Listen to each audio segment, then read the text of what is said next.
We're glad you've all joined us for All, Some, and a Few, Tiered Instruction in Early Childhood Settings, the 7th webinar in Brooks' RTI in Early Childhood webinar series. My name is Christina Davis, and I am a marketing manager on the Early Childhood team at Brooks Publishing. Our webinar today will be presented by Dr. Virginia Bicey and Dr. Ellen Peisner-Feinberg, editors of Handbook of Response to Intervention in Early Childhood. They'll introduce the conceptual framework for recognition and response, also known as the R&R model, which is a tiered model of instruction for use with 3 to 5-year-olds in early childhood settings. Then, they'll discuss how R&R is designed to match children's individual learning needs. Dr. Bicey and Dr. Peisner-Feinberg are principal investigators on a Recognition and Response Project, a program of the FPG Child Development Institute of the University of North Carolina at Chapel Hill. In addition to directing the R&R program, Dr. Bicey is a senior scientist at FPG Child Development Institute, whose research interests include innovations in professional development, models such as consultation, coaching, mentoring, and communities of practice that support professional development and program improvement, and educational practices and interventions that address the unique needs of diverse learners. Also a senior scientist at FPG Child Development Institute, Dr. Peisner-Feinberg has more than 25 years of research experience in early childhood education and program evaluation.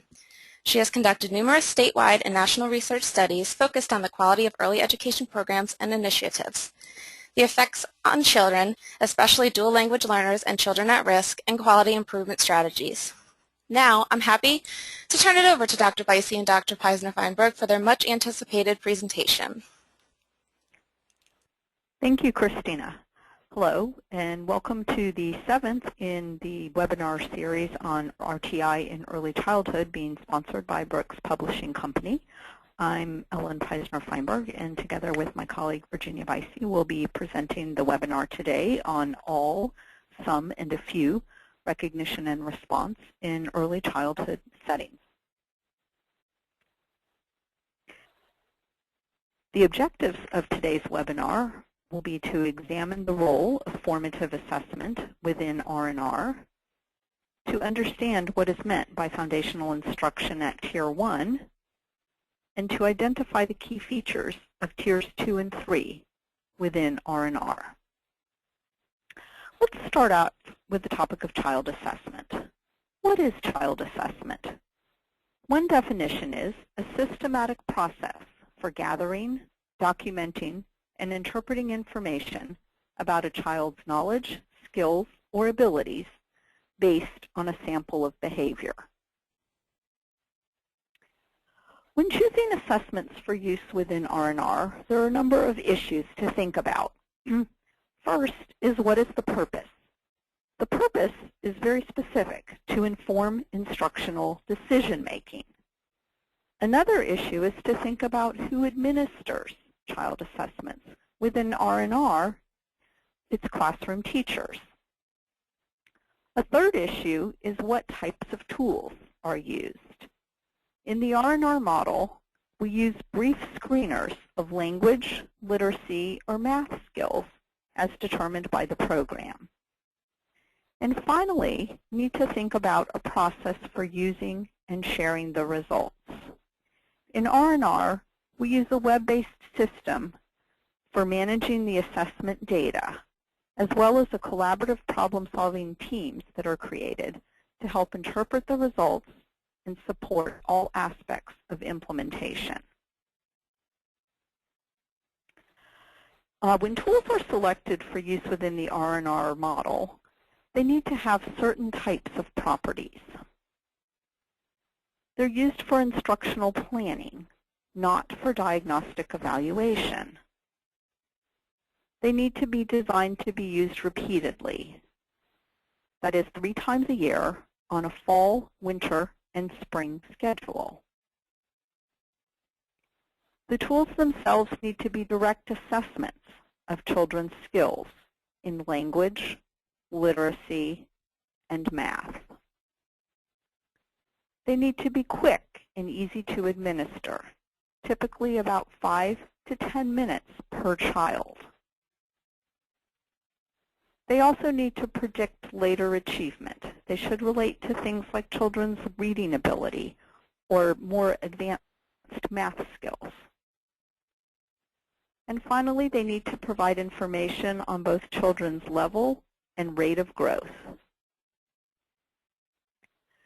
Some examples of formative assessment tools for use within R&R include things like the CPALS Plus, the Circle Phonological Awareness Language and Literacy System Plus, which includes measures of both language and literacy and math skills, or the IGDIs, the Individual Growth and Development Indicators, which is measures of language and literacy skills.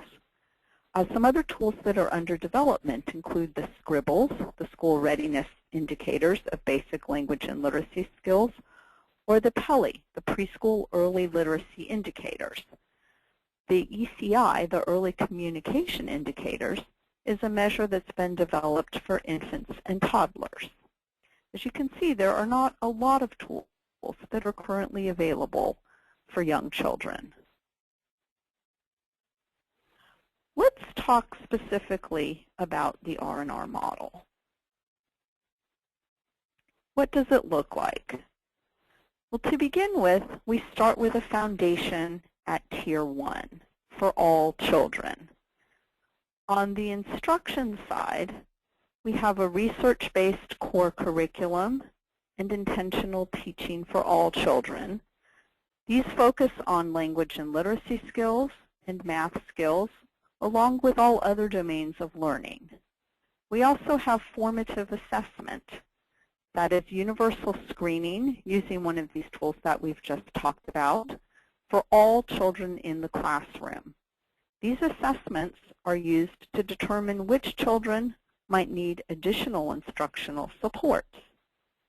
These additional instructional supports are what we talk about as Tier 2. Based on these results of the universal screening, some children receive additional small group interventions. These are in the form of small group lessons based on a curriculum in the area of language and literacy or math, along with embedded learning activities, which provide additional opportunities for children to practice these skills in other activities throughout the day. In addition, formative assessment is used to monitor children's progress and determine whether children need continued additional support or whether they need more intensive supports. These more intensive supports take place in the form of Tier 3. Sometimes a few children are determined to not be making adequate progress even with Tier 1 and Tier 2 instructional supports. For these children, at Tier 3, we provide individualized scaffolding strategies. These are things like modeling or peer support. These take place within the context of the Tier 2 small group interventions. In addition, we continue to provide assessments, formative assessments for these children to monitor progress and determine whether they're making adequate progress. Let me remind everybody that the model is a model where children are receiving Tier 1 for everybody, Tier 2 for some children who are determined to need additional supports based on the formative assessment results, and then some children receive Tier 1, Tier 2, and Tier 3, again, depending on the results of the formative assessment. All of this is surrounded by a collaborative problem-solving process. This is where teachers, administrators, and perhaps other specialists come together to review the results of the formative assessments, make determinations about which level of instructional supports children need, as well as support teachers' ongoing implementation of the model. What are the types of questions that are addressed within R&R? At Tier 1, do most children meet screening criteria? Which children need the targeted interventions? At Tier 2, how well are the Tier 2 interventions working for some children who need additional supports? And finally, at Tier 3, how well are the Tier 3 interventions working for a few children who need more individualized and intensive supports. How does formative assessment work? Teachers administer the assessments to all children 3 times a year on a fall, winter, and spring schedule. They use a web-based assessment system to record the information, store it, and download the results so that they can interpret the information. They use a collaborative problem-solving process to interpret these results and make instructional decisions. Let's take a look at what a formative assessment process actually looks like within R&R. I'm going to show you a video example of what an actual assessment looks like using the CPALS Plus language and literacy scales. These are actually some examples of real teachers doing these assessments with children in their classrooms while implementing the recognition and response model.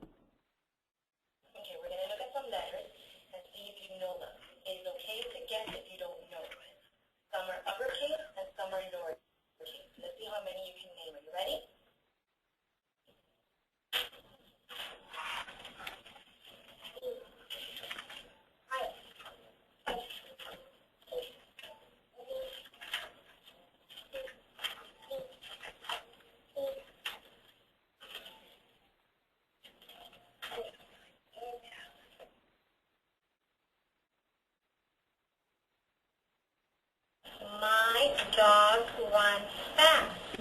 My dog runs fast.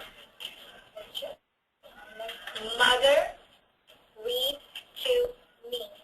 Mother reads to me. Mother reads to me. Oh my God, I have an extra one, the big long one. Are you ready for this? Challenging one? I swim every morning for fun. I swim every morning for fun. Okay, move them back. Let's go to the next big one. That makes sense. My sister goes to the store. My sister goes to the store. Very good.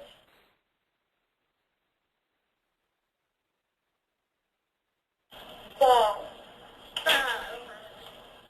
Wagon. Wagon. Hat. Hat. Water. Water. Candy. Candy. Banana. Banana. Okay, as you can see, that was an example of a teacher actually administering the assessments to the children. You can see that they entered the information on a computer tablet. It was quick and easy to administer, and children enjoyed the process. It seemed fun and game-like to them, but the teacher was actually systematically gathering the data on all children's skills. Now, I'd like to introduce you to a teacher named Marissa. Marissa is the lead teacher in a public pre-kindergarten classroom with 18 children enrolled. Last year, Marissa's program adopted the recognition and response system. Prior to implementing R&R, the entire program staff attended a series of planning meetings and participated in intensive professional development that addressed the key components of R&R. Assessment, or recognition, which involved universal screening and progress monitoring, and instruction, or response, which involved a core curriculum, intentional teaching, and targeted interventions, and a process for collaborative problem solving and decision making. This year, as part of R&R, Marissa is planning to administer periodic language and literacy screening assessments to all children in accord with the recommended fall, winter, and spring schedule. Marissa has a question. Now that I've gathered the fall screening assessments, how do I use this information to determine which children should participate in the Tier 2 small group lessons? Let's take a look at the information that Marissa has gathered. This table shows the data from her CPALS Plus fall scores on letter knowledge, vocabulary, and phonological awareness for a sample of the children in her classroom. Because this particular assessment has no overall score across the 3 subscales, we have to rank order children's scores on each individual subscale and then look at their overall rank. What you can see is that the 4 lowest scoring children in the classroom, ranked 18th, 17th, 16th, and 15th, Jacob, Sophia, Adrian, and Olivia, have been determined to benefit from Tier 2 interventions during the first fall intervention period. You can see that those are the children, if you look at the tiers column, that are determined to be in both Tiers 1 and Tiers 2. So that's the final decision in terms of the first universal screening results. Now Marissa has another question. Now that I've completed the fall intervention and gathered the winter assessments, how do I use this information for instructional decision making? Well, let's take a look at what the data look like from her classroom from the winter assessments, or her second round of assessments in her classroom. As you can see, this is a different pattern than what the fall looked like. You can see that one child, Jacob, made little to no progress even after 1 round of intervention from Tier 2. Based on these second assessment results, it was determined that he would benefit from adding additional more intensive Tier 3 supports to the Tier 1 instruction and the Tier 2 interventions in the spring. 2 children, Sophia and Adrian, based on these results, would benefit from continuing the Tier 2 interventions in the spring, in addition to, of course, continuing the Tier 1 instruction that all children in the classroom receive. A 4th child, Olivia, as you can see, based on her results, made substantial progress after 1 round of Tier 2 intervention in the fall. At this point, she is performing within the upper half of the classroom, and it's determined that she no longer needs Tier 2 intervention in the spring. And finally, a 5th child, Caleb, you can see is falling behind. And based on these results from the second round of universal screening, it's determined that he would now benefit from participating in the Tier 2 small group interventions in the spring. At this point, I'm now going to invite my colleague, Virginia Bicey, to continue with the presentation, and talk with you about the second component of recognition and response, which is the response side. Good afternoon, everyone. This is Virginia Bicey, and I'm the other half of the R&R development team. So Ellen and I are a team in developing this approach and have been partners for a number of years now in terms of evaluating it through research. So we're going to pivot, shift gears a little bit, and talk more about the instructional component of recognition and response.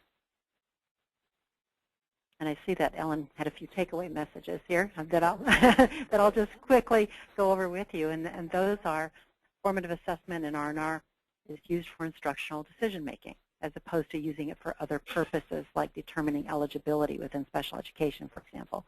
We really focus on how it's used within formative assessment. Programs determine the specific screening tools that they will use. Recognition and response does not specify the tools, so this is a decision that programs have to make if they're going to adopt and implement R&R.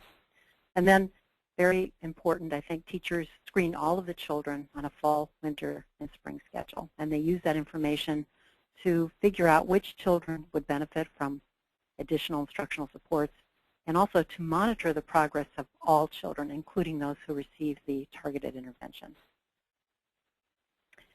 And then teachers use collaborative problem solving to make these database decisions. Okay, now we're going to pivot and focus more on the instructional component. And I will start by just mentioning something I think everybody who's on the webinar probably already knows and has experienced, and that is teachers really are interested in knowing the best way to address the diverse learning needs represented in their classrooms.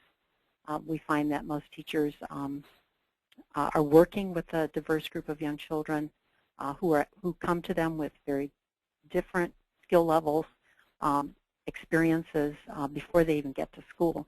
And so they want to make sure that they're doing the best they can to address children at whatever level they are when they enter school. But these are some of the questions that they have. Which children need additional instructional support? Sometimes teachers just know that intuitively. Just on the basis of working with children, they quickly figure out where children are at in terms of their knowledge and skills and which ones might need additional supports. But this is a question that they might have for some children when it's more difficult to just make that judgment. And what about teaching strategies? Which ones work best to promote language and literacy skills? And I would add which ones work best to promote mathematic concepts and skills. Is it better to work with these children one-on-one or in small groups? I think that's a legitimate question that, and teachers make different decisions in response to this question. But it's important for us to together understand this question and to address it. And then how often should targeted instruction occur? Should it happen every day, every week, multiple times throughout the day? An important question that teachers have. So recognition and response offers a framework for assessment and tiered instruction to address the varying skill levels that teachers find in their classrooms. And I think it's, in our minds, we hope that this approach will help teachers better address all of the questions that I just shared with you. It has a dual focus on improving instructional quality for all students, every child in the classroom, as well as providing targeted interventions for some to ensure that every single child can succeed, and helping teachers do this in a more systematic way and using assessment results to make decisions. So that's just a simple definition of the framework that we're sharing with you today. So what practices define the response component? So first of all, we'll talk about what the response component consists of at Tier 1, which is the foundation of the model. And at Tier 1, we talk about foundational instruction consisting of the core curriculum, intentional teaching, and dialogic reading for all children. And this is with respect to language and literacy that we're talking about today. And so the core curriculum, we really would like to see teachers using a comprehensive core curriculum that addresses all domains of learning and is appropriate for young children, preschool-age children, and has been found to be effective through research. So ideally, that's what we'd like to see being used in pre-K classrooms. At Tier 2, we talk about the response component as consisting of small group lessons for some children. And we say some children because we strongly believe, based on our research, based on our observations, that not every single child will need small group lessons. Instructional small groups are very appropriate within a tiered approach, but not every single child in a classroom needs this. And so we want to make sure that teachers are making the most efficient use of their time. They're very busy with the responsibility of educating many young children, so we want to make sure that that their time is efficiently used. And so helping teachers figure out which children actually need and could benefit from small group lessons is a key component of our approach. And then finally, Tier 3, the response component there consists of some individualized scaffolding strategies for a few children. And these are strategies, interventions that have been developed through research. So they are research-based, and they consist of response prompting, modeling, and peer supports, along with corrective feedback. And these are things that we see teachers using naturally when we're observing in classrooms. Teachers do these things very naturally. What we're trying to do within R&R is just help teachers think about using these a little more systematically, and again, particularly with children who demonstrate a need for these additional supports. We always talk about R&R tiers as being additive, and this is just kind of a simple way of understanding what that means. All children receive Tier 1. Every single child in the classroom is exposed to the foundational instruction that is provided within Tier 1. That core curriculum, that intentional teaching, every single child receives that. Some children, in addition to receiving that Tier 1 foundation, also receive Tier 2. So they get Tiers 1 and 2. And then a few would receive Tiers 1, 2, and 3. And so that's what we mean by it being additive. Okay, let's take a closer look at Tier 1.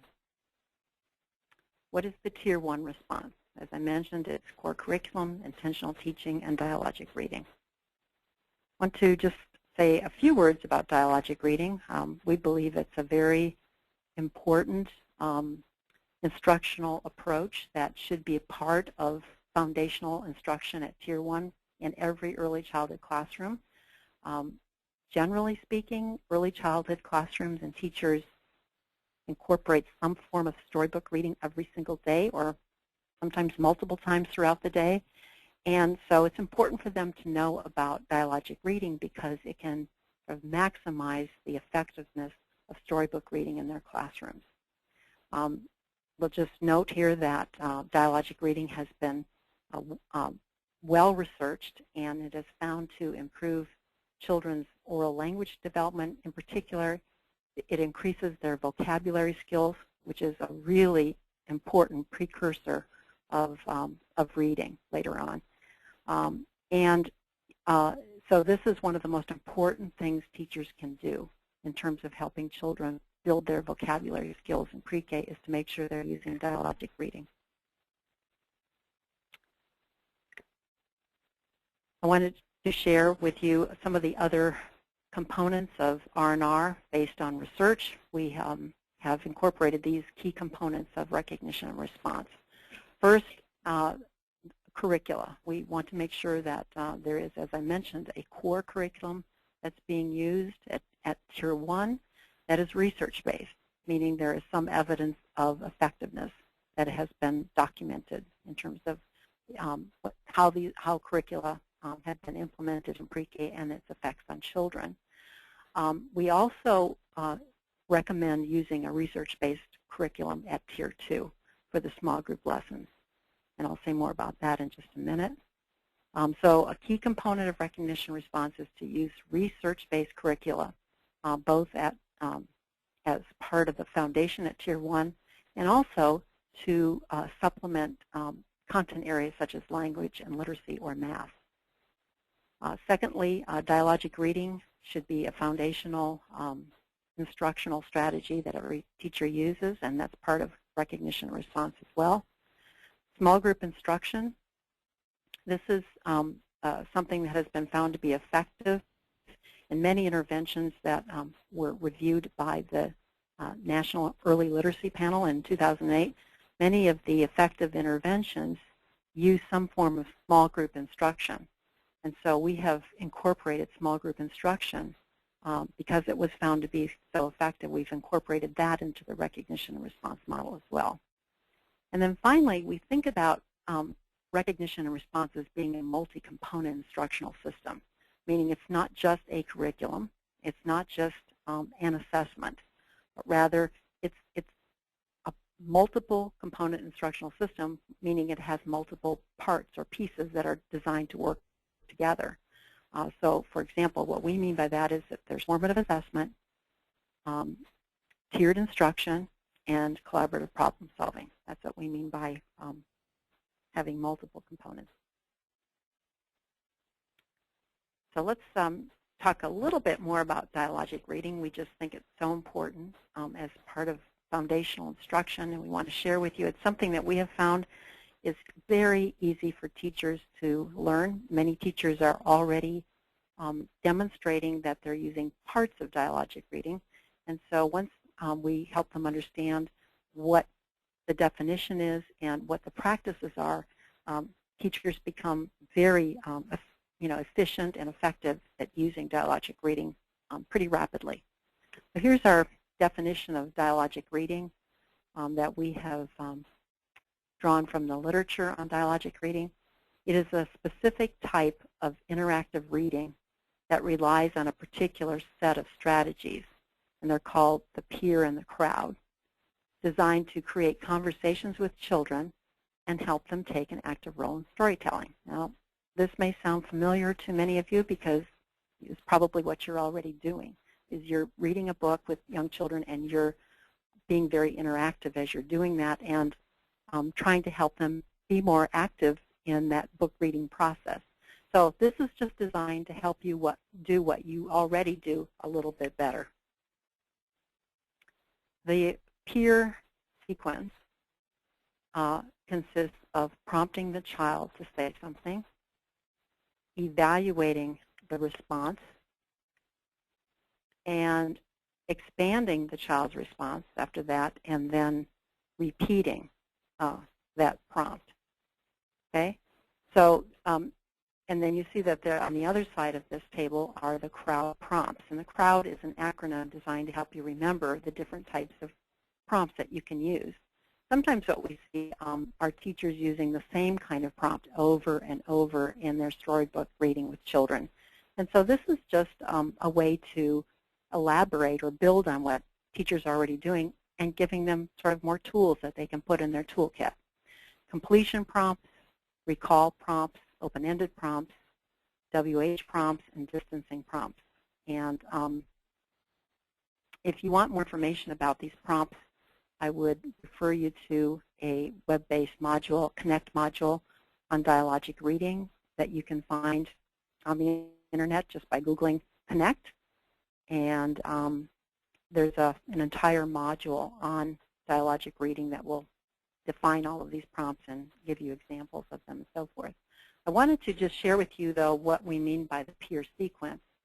And then I'll show you an example through a video of what this looks like in practice. So the peer sequence, this prompting, evaluating, expanding, and repeating would go like this. A teacher might say to a child, "What is this?" And the child would say, "A truck." And then the teacher would evaluate the response. "That's right." And then expand it. "It's a big red truck." "What is this again?" And in that last sentence, I was repeating the prompt. So that's a demonstration of the sequence. Within that sequence, we encourage teachers to try to use the different prompts, to think about these prompts in a developmental sequence. So the completion prompts, the recall prompts are sort of the ones that come in developmentally earlier. The distancing prompts, which help children sort of connect what's happening in a book to their own lives, are something more developmentally advanced prompts. Okay, a couple of other points about dialogic reading, and then I'm going to share an example of a teacher reading using dialogic reading strategies. Before reading, we talk about remembering to introduce the title and the author, and asking a question to help create interest in the book. And again, teachers do this quite naturally, so this is probably not new for many of you. During reading, we talk about using the crowd prompts that I just mentioned in the peer sequence that I just explained. And then after reading, we recommend asking questions to help children recall the story and to make connections to their own lives. So right now, what we're going to do is just take a look at very quickly at an example. I'm going to have to minimize my screen to make this work because we were having technical difficulties earlier. So I'm going to go ahead and start it now.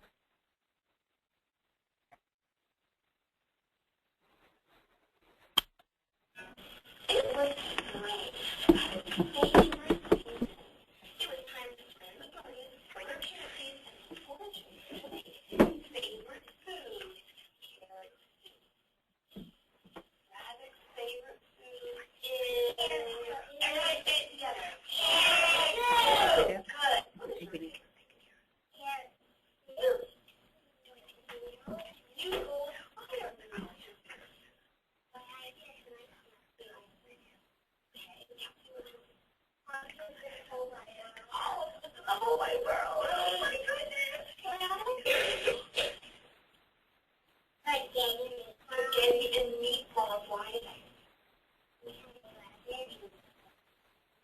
Let's see what rabbit can do next with here. Ready? Rabbit plowed and planted. Rabbit watered and weeded. He waited, waited, and waited. Why is rabbit weeding? What does rabbit weeding? The carrot soup. Waiting for the carrot soup. Waiting for the carrot soup. I think there's more to add. But what is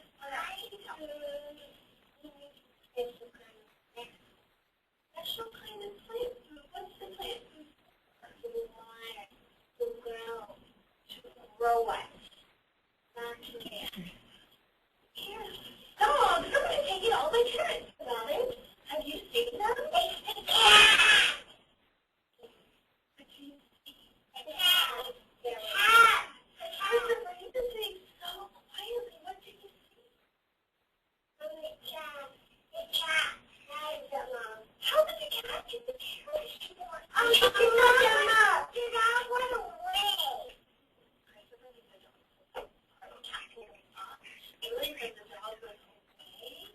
So, which fish or which food does the duck say he likes better? Fish or carrot? Carrot. Fish. Really? What did you say? Fish. So, if duck prefers fish to carrot, then the word prefer must mean that he likes one thing better than the other, right? I prefer carrots to fish. Duck like fish. How many people like fish better than carrots? Show me your hand. I like fish. Fish. How many people like carrots better than fish? Fish and carrots. How many people like Kelsey like both fish and carrots? I like both. You like both? Everybody look outside his face. Why? Because you feel that way. Because nobody was sharing the carrots with him. Oh my goodness. And that makes him feel disappointed. Have you ever felt disappointed? Show me a hand if you can tell me something that makes you disappointed.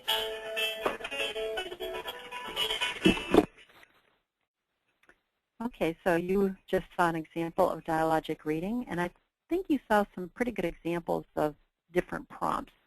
You also saw some yellow sticky notes, which is evidence that this teacher actually planned the prompts that she was going to use during her reading activity ahead of time, which is a very good idea. Some of the prompts that she used, she said rabbit's favorite food is, and she waited, and that was the completion prompt. And then she asked, what is your favorite food? That's a distancing prompt because it's helping children connect a concept in the book to something that they have experienced in their own daily lives. And then she asked some WH questions. Why is rabbit waiting? And what do you see?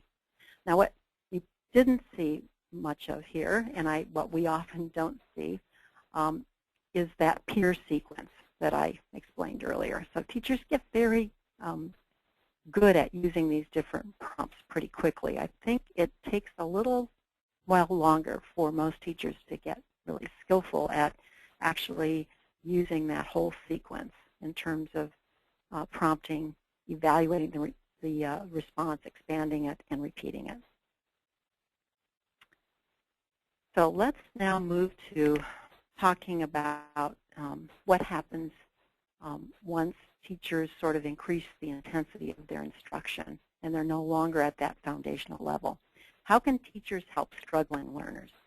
That is the question we ask when we move up that triangle to tiers 2 and 3. Recognition and response offers a framework for assessment and tiered instruction to address varying skill levels, as we've mentioned before. And it uses database decision-making to determine which children need those additional instructional supports provided at tiers 2 and 3. So it takes the guesswork out of it. Teachers don't have to guess. They can base their decisions on the assessments that they gather, as well as other sources of information and other types of assessments that they've gathered. So what is the tier 2 response? We talk about the tier 2 responses being small group lessons augmented with embedded learning activities. These are targeted for some children, determined on the basis of formative assessment results. The characteristics of tier 2 small group lessons include a small group of children. Generally, we talk about 3 to 6 children who have similar learning goals as being the ideal small group within recognition and response at tier 2. We try to keep the daily small group lessons to about 10 to 15 minutes a day, if possible. Sometimes they last slightly longer than that, maybe 20 minutes. They are structured. That means that these are not something teachers just dream up on the fly. These are actual lessons that that are written out and have materials with them and so forth. They are teacher-directed. They are curriculum-based. As I mentioned earlier, we generally use a curriculum as the basis for these small group lessons. So we don't ask teachers to create them, and we don't create them either. We rely on a curriculum that is research-based. I should just mention, too, that these daily small group lessons are also developmentally appropriate, fun, and engaging for children. I think that's extremely important. What about the focus of academic content? How do we figure out what skills we should be focusing on in terms of more intensive interventions for some children? Well, for that we turn to, again, we turn to the research. And the National Research Council in the area of mathematics put out a very nice book in 2009 based on the work of leading experts in early instruction in mathematics, and they identified within that product the key math concepts and skills that children should know at different age groups, including 4-year-olds in pre-kindergarten. So in pre-kindergarten, we talk about the emphasis on number concepts, whole numbers, the beginning of operations and relations, but really an emphasis on learning the names of numbers, learning one-to-one correspondence and counting, and seriation and those kinds of concepts. In addition, it's important for children to be introduced to and begin to actually master skills in the area of geometry, basic shapes, spatial thinking, and some basic measurement concepts. So if you want more information on what the focus should be at age 4, the National Research Council book published in 2009 would be a nice resource. Okay. Focus of academic content and language and literacy skills, again based on research conducted by the National Early Literacy Panel, identified 3 areas that are important precursors of later reading achievement and very important to children's development at age 4. And those are vocabulary, phonological awareness or sound awareness, and letter knowledge. Okay, some implementation of small group lessons points.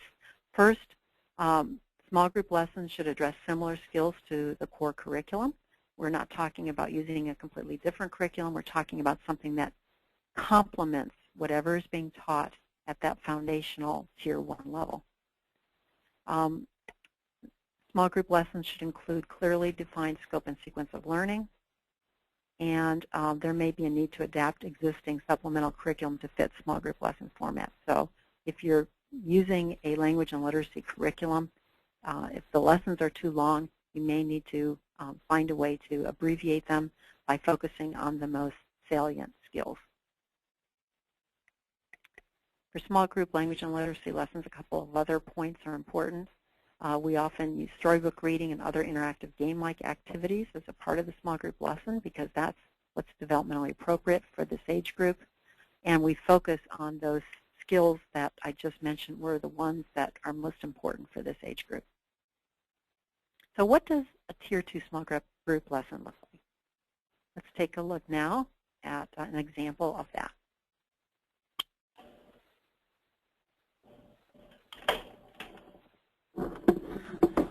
So he can beg, he can shake hands, shake very hard. He can shake hands with me, shake hands for me. This is shake. He can shake hands.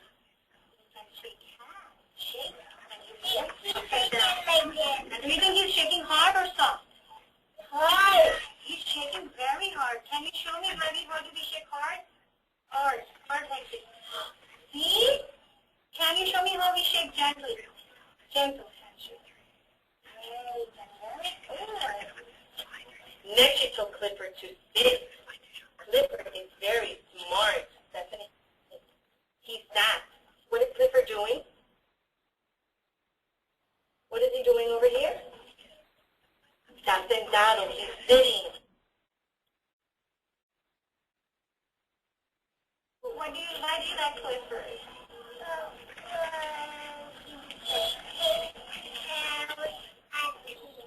Because he does what? And I like it the way Isabella told me in a complete sentence. So let's write. Isabella likes Clifford because he takes care of the people. Wonderful. What should be the end because we are done talking? What is that? It means we are done. It's a period. Okay, so that was an example of one small group lesson that a teacher was implementing in her classroom. We're going to kind of just shift gears a little bit now and talk about part 2 of Tier 2. We call it part 2 of Tier 2, and that's the embedded learning side of it. To complement small group instruction, we ask teachers to think about how they can extend that learning in small groups that occurs by embedding learning activities throughout the curriculum throughout the day. And the purpose of that is to complement and extend learning that happens in small groups. And so these happen within daily activities. They are addressing the same skills that were addressed in small group lessons. And teachers plan this based on individual needs. So if a child needs more exposure to a particular skill-based activity, then the teacher finds ways to embed that within an interest center or circle time activity. And then the teacher is asked to monitor and facilitate children's learning outside of small groups as well. So let's shift to Tier 3, individualized scaffolding. Within R&R, scaffolding strategies are specific instructional techniques that teachers use for the few children who require more intensive supports to learn. Modeling, this is an instructional strategy in which a teacher demonstrates a specific response, and that can be done verbally or non-verbally. And I'll just mention that there are examples of these various approaches. I'm sure many of you are already familiar with them, but for those of you who want more information, you can find that in Chapter 5 of the Handbook on RTI in Early Childhood. Chapter 5 includes definitions and examples of these approaches, so I'm not going to give those examples here. Response prompting is another Tier 3 strategy in which a teacher uses verbal and nonverbal cues to elicit a response from a child.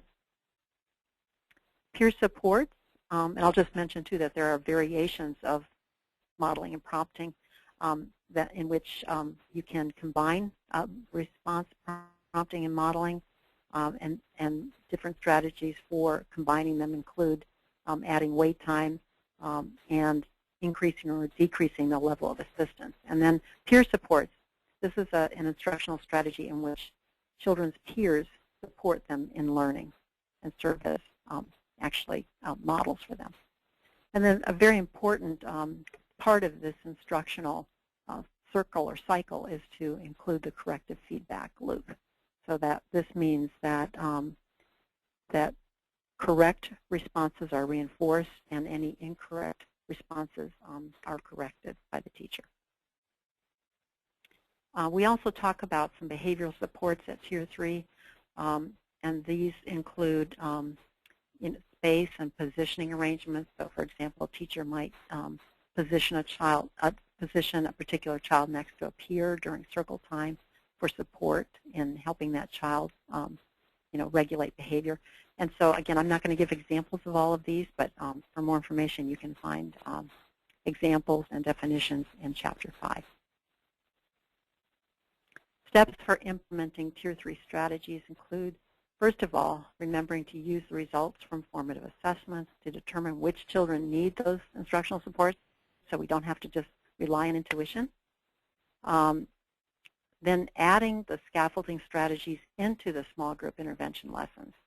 So we think about Tier 3 as additive, as I mentioned earlier, so we add those to the instruction at Tier 2 and at Tier 1. And then monitoring student progress and adjusting the plan as necessary to ensure that children are making progress. I want to sort of start to wrap up here by sharing with you an example of what collaborative problem solving looks like. I'm going to share with you an example from one school system where a group of teachers who were all engaged in implementing recognition response got together for one of their monthly meetings, and they were discussing their progress in implementing the approach.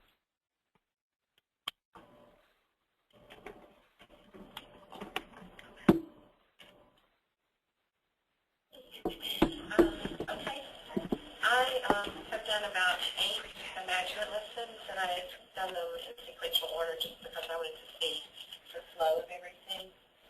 And I started with the lessons that involve concept of spoken words, because that seemed to be a really hard concept for the 4 children that I chose to work with.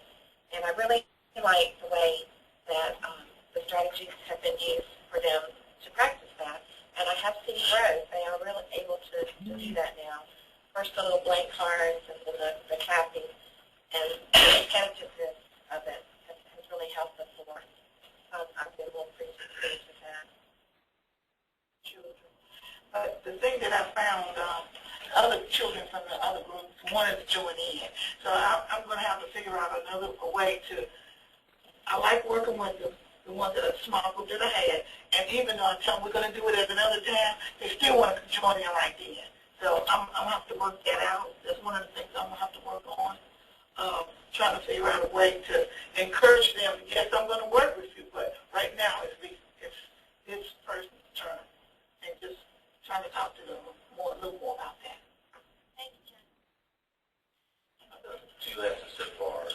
Mainly, they've been dealing with the same group of children each time. And I kind of have used, children who are a little more advanced in particular areas in my classroom as I'm trying to get used to things. And the issue I've run into is the same. They came from over to this side of the table. My children want to be involved and they want to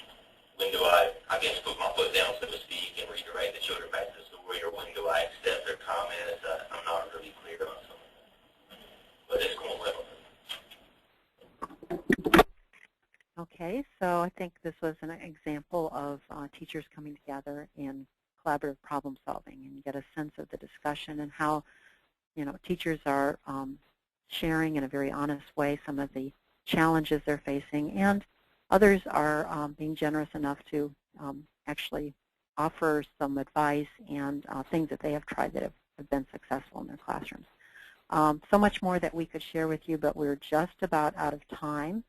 So at this point, I'm going to turn it back over to my colleague and partner, Ellen Peisner-Feinberg, and she is going to sort of close out the session. So thank you all very much for joining us today.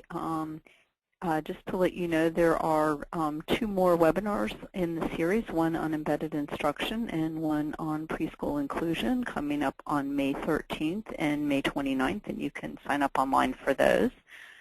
In addition, if you are interested, there is actually a coupon available for saving 20% on the Handbook of Response to Intervention in Early Childhood, on which this webinar series is based. And you can use the code indicated on your screen, RTIEC20,